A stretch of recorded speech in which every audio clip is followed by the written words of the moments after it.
దేవుడు ఒక అందమైన కుటుంబంగా చేశాడు ఆదామును. కయీను స్వతహాగా తండ్రి బాటలో నడిచాడు, కాని హెబేలు ఊహించని రీతిలో గొర్రెలను మేపడం మొదలుపెట్టాడు. తండ్రి అయిన ఆదాము కయీను విషయంలో చాలా శ్రద్ధ తీసుకుంటే, హెబేలు మాత్రం తన తల్లి దగ్గర పెరిగాడు. తన తల్లి ఏదైనా దేవుని గురించి మాట్లాడితే అది తన హృదయంలో దాచుకున్నాడు. దేవుని విలువ గురించి క్షుణ్ణంగా ఎరిగినవాడు హెబేలు. దేవుని ఔన్నత్యం గురించి బాగా తెలుసు హెబేలుకి. ఆయన గుణగణాల గురించి తన తల్లి అయిన హవ్వ దగ్గర చిన్నప్పటి నుండి బాగా విని దానిని తన హృదయంలో దాచుకున్నాడు. హవ్వ తనకు దేవునితో ఉన్న సంబంధం గురించి ఎక్కువగా హెబేలుతో ప్రస్తావించడం ఎప్పుడు అయితే మొదలుపెట్టిందో ఆ రోజు నుండి హెబేలు తన తల్లి చెప్పిన దానికి లోబడటం నేర్చుకున్నాడు. స్వతహాగా హెబేలు మృదు స్వభావి, కయీను దూకుడు స్వభావం గలవాడు. ఇలా జరుగుతున్న క్రమంలో ఒకసారి అనుకోకుండా హెబేలు గొర్రెలు కయీను పొలంలోనికి వెళ్లి పంట అంత తినివేశాయి. పొరపాటున జరిగిన దానికి కూడా కయీను తన తమ్ముడు అయిన హెబేలు మీద కోపం పడ్డాడు. స్వతహాగా దూకుడు స్వభావం అయిన కయీను చాలా దూకుడు చేయడంతో హెబేలు దేవుని ప్రేమను బట్టి తన అన్న మీద అస్సలు ఎక్కడ తిరిగి ఒక్కమాట కూడా అనలేదు. ఇలా పలుమార్లు జరగడంతో కయీను మనసులో హెబేలు మీద చాలా కోపం పెంచుకున్నాడు. ఒకరోజు దేవునికి కానుక ఇవ్వాలి, దేవుని దగ్గరికి వెళ్ళాలి అని తన తల్లి తండ్రుల చేత బోధింపబడిన ఇద్దరు అన్నదమ్ములు తాము చేసే పనిలో నుండి కానుక తీసుకురావాలి అని తెలుసుకున్నారు. అయితే ఇంతకు మునుపు ఎన్నడూ కూడా వీరు దేవుడు దగ్గరికి వెళ్లి ఆయనకు కానుక ఇచ్చిన అనుభవం లేనివారు. దేవునితో ఒకరికి కూడా సాంగత్యం లేదు, కాని దేవుని గుణగణాలు బాగా ఎరిగినవాడు హెబేలు. అయితే కయీను కూడా దేవుని గురించి ఎరిగినవాడే. తన తండ్రి అయిన ఆదాము సమయం దొరికిన ప్రతిసారి కయీనుతో దేవుడు తనను ఎలా చేశాడు, తన తల్లిని ఎలా చేశాడు, ఆయన ప్రతిరోజు చల్లపుట వచ్చి ఎలా మాట్లాడేవారో, ఆయన ప్రతి పక్షిని, ప్రతి జంతువును ఆదాము దగ్గరకు ఎలా తీసుకువచ్చాడు, ఎలా తను వాటికి పేరులు పెట్టాడు. అప్పుడు దేవుడు ఏమని అన్నాడు, ఈ సృష్టి గురించి ఆయన ఏమని చెప్పాడో ఇలా ప్రతి విషయం పంచుకున్నాడు. కాని దూకుడు స్వభావం అయిన కయీను ఏనాడు తన తండ్రి దేవుని గురించి చెప్పిన ఏమాట పట్టించుకోలేదు, దానిని తన హృదయంలో దాచుకోలేదు. అయితే ఎక్కువగా తల్లి దగ్గర పెరిగిన హెబేలు దేవునితో ఎలా సంబంధం కలిగి ఉండాలో నేర్చుకున్నాడు. దేవుడి మీద ఎలా విశ్వాసం కలిగి ఉండాలో బాగా తెలుసుకున్నాడు. తన తల్లిదండ్రులు చెప్పినట్టు దేవునికి కానుక ఇచ్చే ఆ రోజు వచ్చింది.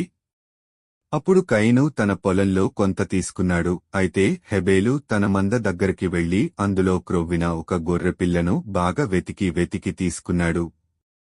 ఇద్దరు వారు దేవుని దగ్గరకు తేవడానికి ఎంచుకున్న అర్పణ తీసుకుని వచ్చారు. అయితే ఎవ్వరూ ఊహించని సంఘటన జరిగింది. అనూహ్యంగా ఆకాశం నుండి అగ్ని వచ్చి హెబేలు తెచ్చిన అర్పణ కాల్చింది. కయీను తెచ్చిన అర్పణ గాలి వచ్చి బలిపీఠం మీద నుండి తోసివేసింది. ఈ సంఘటనతో కయీనుకు చాలా అవమానం కలిగినట్లు అయ్యింది. సిగ్గుతో తల దించుకుని మౌనంగా వెళ్లిపోయాడు. కాని లోలోపల తనకు జరిగిన అవమానానికి హెబేలు మీద పగ పెంచుకున్నాడు.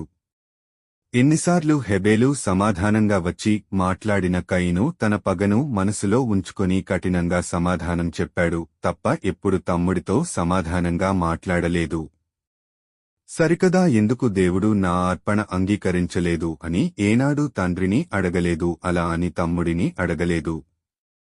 కాని కయీను తనకు జరిగిన అవమానం తలుచుకొని తన మనసులో ఆ అవమానం భారం ఎవరి మీద చూపించాలో తెలియక తనకన్న వయసులో చిన్నవాడు అయిన హెబేలు మీద విపరీతమైన పగ, ద్వేషం పెంచుకొని ఎప్పుడు చంపుదామా అని అవకాశం కోసం ఎదురుచూడసాగాడు.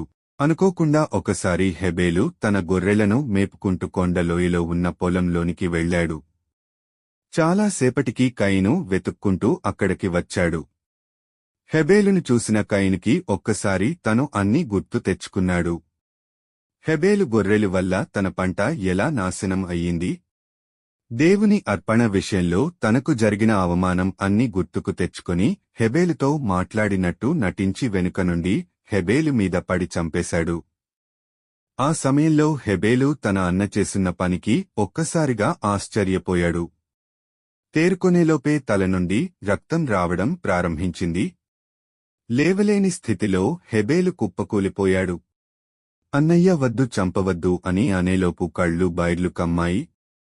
దాహం విపరీతంగా వేస్తుంది. అడగాలి అని ఉన్న మాట కూడా రావడం లేని స్థితిలోనికి వెళ్ళిపోయాడు. అసలు ఏం జరుగుతుందో తెలియని స్థితి. ఏం చెయ్యలేని పరిస్థితి. అలా కుప్పకూలిపోయి తన ప్రాణం విడిచిపెట్టాడు. అయితే నేలమీద పడిన హెబేలు రక్తం దేవునికి ప్రార్థన చెయ్యడం ప్రారంభించింది. దేవా, నేను ఏం పాపం చేశాను, ఎందుకు అన్యాయంగా చంపబడ్డాను అని.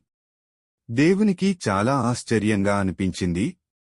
ఇది చూశాడు దేవుడు. అప్పుడు మాట్లాడాడు కయీనుతో, నీ తమ్ముడు ఎక్కడా అని. దానికి కయీను ఇచ్చిన సమాధానం చాలా కఠినంగా ఉంటుంది. నా తమ్మునికి నేను కావలివానినా అని. ఈ మాట మనం అసలు ఊహించం, కాని అదే మాట మాట్లాడాడు కయీను. కాని కయీను అసలు విషయం అర్థం చేసుకోవడంలో విఫలం అయ్యాడు. దేవుని అర్పణ విషయంలో కయీను చేసిన తప్పు మొదటిగా తన పొలంలో కొంత తెచ్చాడు తప్ప శ్రేష్టమైనది తీసుకురాలేదు. రెండవది దేవుడు అంటే కయీనుకి విపరీతమైన నిర్లక్ష్యం. మూడవది దేవుడు మీద విశ్వాసం ఉంచలేదు. నాల్గవది కయీనుకి దేవుని మీద భయం లేదు, భక్తి లేదు. ఐదవది కయీను తన సొంత నిర్ణయాలు తీసుకున్నాడు, కాని దేవుని మీద ఏనాడూ ఆధారపడలేదు. ఆరవది కయీను ఏనాడూ దేవునితో సాంగత్యం చేసినవాడు కాదు. చివరిగా కయీను ఆ రోజు అర్పణ ఇచ్చింది కూడా మనసు పూర్తిగా కాదు. తన తమ్ముడు ఇస్తున్నాడు అని అర్పణ తెచ్చాడు తప్ప తనకుగా అర్పణ తేలేదు. తప్పులు అన్ని తాను చేసి దేవుడు మీద ఉన్న కోపాన్ని ఎవరి మీద చూపించాలో తెలియక తనకన్నా చిన్నవాడు అయిన హెబేలు మీద చూపించాడు.